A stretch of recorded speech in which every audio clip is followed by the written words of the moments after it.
How to fix this content is not available. Try again later on YouTube error.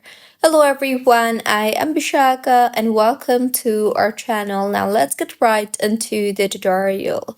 First and foremost, check your internet connection and make sure that you are connected to a proper working internet connection. And if not, then you can switch between your Wi-Fi and mobile data.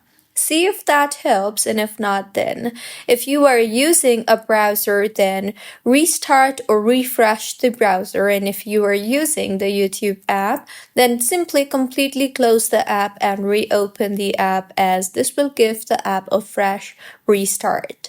See if that helps, and if not, then launch the settings application on your device and tap on general and then on iPhone storage.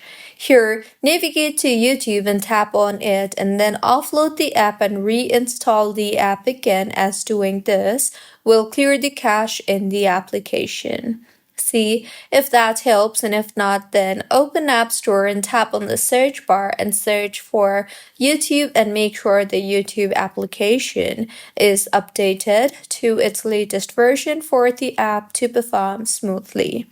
And if the issue is not fixed yet, then check if the video was removed or made private by the user, as sometimes the video might have been deleted or set to private or blocked in your country, so this error might appear.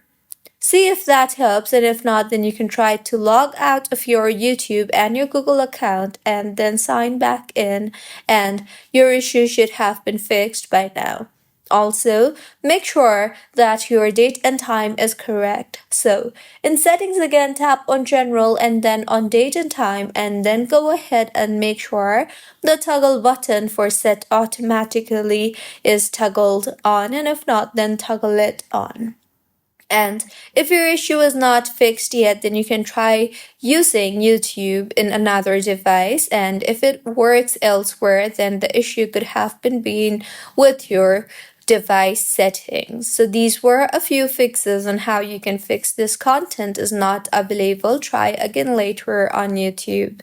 If you find this tutorial helpful, please like the video and do comment if you have any queries. Also, do subscribe to our channel for more helpful tutorials like this. See you on the next one.